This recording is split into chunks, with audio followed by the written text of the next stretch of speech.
Hello friends, welcome to my YouTube channel. তো এখন কথা বলবো হইচইতে আসা নতুন Bangla series Montu pilot season 2 নিয়ে, যেটা শুক্রবার দিন রিলিজ হয়ে গেছে।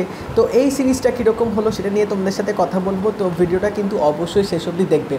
তো মন্টু পাইলট হচ্ছে হইচইয়ের এমন একটা ওয়েব সিরিজ, যখন এই সিজনটার পার্ট 1 এসেছিলো সেটা কিন্তু রীতিমতো একটা বেঞ্চমার্ক ক্রিয়েট করে দিয়েছিল, কারণ মন্টু পাইলটের ফ্যান নেই সেটা মানে খুব সচরাচর দেখা যায় না যারা স্পেশালি বাংলা সিরিজ ফলো করে।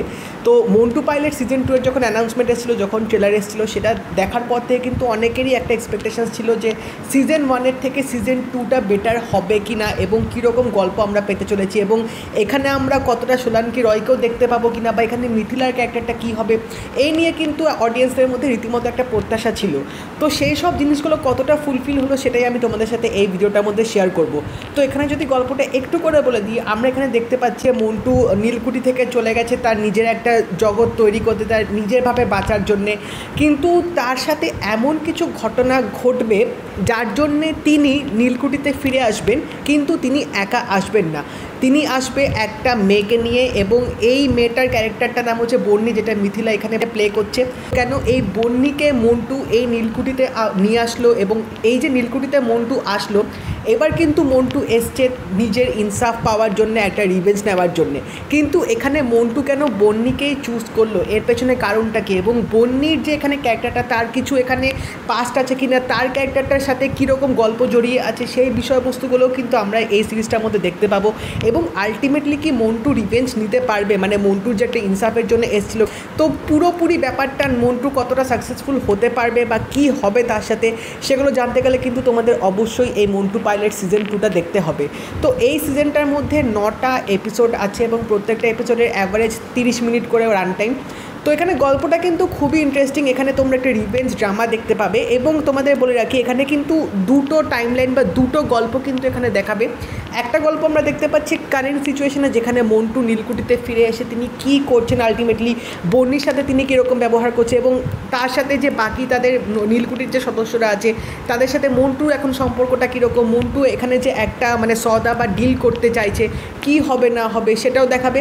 এবং পরস্পরে আমরা আরেকটা গল্প দেখতে পাচ্ছি, সেটা হচ্ছে মন্টু যখন নীলকুঠি থেকে চলে গেছিলো তার পরিবারকে নিয়ে, তার তখন জীবনটা কীরকম ছিল, এবং সেখানে তার সাথে কী এমন ঘটেছিল যার জন্য তিনি আবার বাধ্য হবে এই রিভেঞ্জটা নেওয়ার জন্যে। তো এই দুটো গল্প সাইমালটেনিয়াসলি যেভাবে দেখি, যে এই এডিটিং পার্টটা কিন্তু আমার বেশ ভালো লেগেছে, কারণ একদিকে তোমরা মন্টুর পাস্টটাও দেখতে পাবে, এবং সেখান থেকে তোমরা জানতে পারবে যে কারণটা কী। অন্যদিকে মন্টু যে ফিরে আসবে নীলকুঠিতেও কিন্তু অনেক রকম এখানে তখন পলিটিক্স চলতে থাকবে, যেগুলো তোমরা এই সিরিজটার মধ্যে দেখতে পাবে। তো এই পুরো ব্যাপারটা কিন্তু স্ক্রিন প্লেটা ডিরেক্টর বেশ ভালোভাবে এখানে সাজিয়েছে। বাট হ্যাঁ, এখানে একটা দিন মনে হয়েছে এটাই হয়তো চেঞ্জ করতে পারতো, সেটা হচ্ছে এই সিরিজটার এপিসোড 9টা এপিসোড আছে, কিন্তু আমার কোথাও গিয়ে মনে হচ্ছিল যে সিরিজটার মিডিলে গিয়ে গল্পটা একটু বেশি স্ট্রেচ আউট করেছে, একটু বেশি টেনেছে।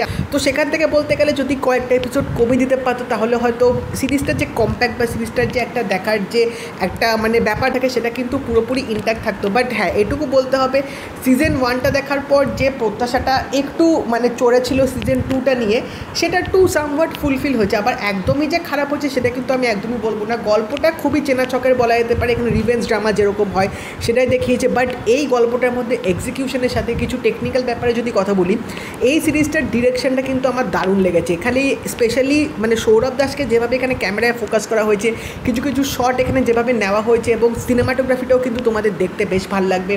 এবং তাছাড়া মন্টু পাইলটের সিজন 1-এও যে জিনিসটা সবচেয়ে বেশি দর্শকদের আকৃষ্ট করেছিল সেটা হচ্ছে গান, এবং সেখান দিয়ে বলতে গেলে সিজন 2ও কিন্তু তোমাদের একদমই হতাশ করবে না, কারণ সিজন 2তে যে গানগুলো ব্যবহার করা হয়েছে সেগুলো কিন্তু তোমাদের দারুণ লাগবে। মানে যে যে সিচুয়েশনে গানগুলো পুট করা হয়েছে, সেই সিচুয়েশনে যখন গানগুলো চলবে একটা আলাদা মাত্রা এনে দেবে, একটা আলাদা টাচ দেবে ওই সিনগুলোর মধ্যে, এবং প্রত্যেকটা গানই কিন্তু আমার জাস্ট দারুণ লেগেছে। এবং যদি অভিনয়ের দিক থেকে বলি, সৌরভ দাস তো রীতিমতো ফাটিয়ে দিয়েছে, মানে তার এখানে মন্টুর যে ক্যারেক্টারটা, সে কিন্তু ডিফারেন্ট সিচুয়েশান দিয়ে যাবে, তার মনের মধ্যে কিন্তু অনেক উথাল পাতাল হবে, মানে তার সিচুয়েশানটা কিন্তু অনেকটা একটা হেল্পলেস দেখাবে, যে মানে এক সময় খুব ভেঙে পড়ছে, অন্য সময় আবার রিভেঞ্জ দিতে চাইছে, আবার কারোর জন্য তিনি কষ্ট অনুভব করছে, আবার কারো ব্যাপারে তিনি যখন কিছু জানতে পারছে একটা প্রতিশোধের যে একটা আগুন জ্বলে উঠছে।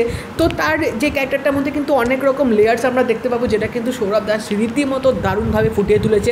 এবং তার সাথে এখানে বাকি যে ক্যারেক্টার ছিল, এখানে মিথিলা ডেবিউ করছে হইচইতে কাজ দিয়ে।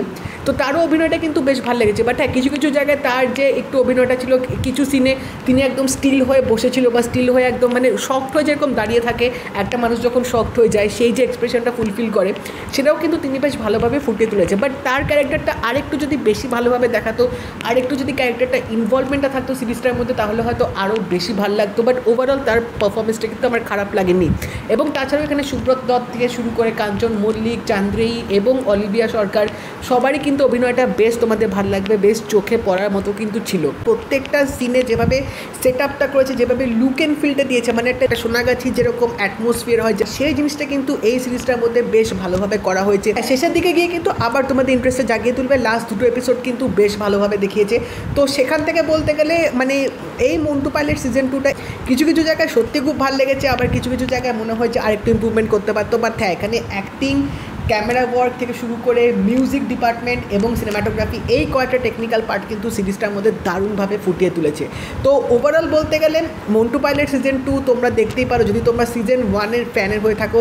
এবং হ্যাঁ, যদি সিজন 1 তোমরা না দেখে সিজন 2 দেখার প্ল্যান করো, তাহলে তোমরা কিন্তু বুঝবে না যে সিজন 2তে কী হচ্ছে, কারণ সিজন 2তে কিন্তু অনেক রকম ফ্ল্যাশব্যাক, অনেক রকম তোমরা লিঙ্ক দেখতে পাবে। তো তার জন্য অবভিয়াসলি তোমাদের আগে সিজন 1টা দেখে নিতে হবে। এবার হ্যাঁ, সোলাঙ্কি রয় সত্যি আছে কি না এই সিরিজটার মধ্যে, সেটা জানতে গেলে অবভিয়াসলি তোমাদের তো এই সিরিজটা দেখতেই হবে, না হলে তোমরা বুঝতে পারবে না যে সত্যি তিনি আছেন কি নেই। তো ওভারঅল বলি, যদি তোমরা সিরিজটা না দেখে থাকো তো অবশ্যই হইচই দেখে দেখে নিতে পারো। এবং যদি এই ভিডিওটা ভালো লেগে থাকে তাহলে লাইক করে দিও, শেয়ার করে দিও, চ্যানেলটা কিন্তু অবশ্যই সাবস্ক্রাইব করে দেবে, নোটিফিকেশান বেলটা অবশ্যই কিন্তু অল করে দিও। তো দেখা হবে পরের ভিডিওতে, বাই।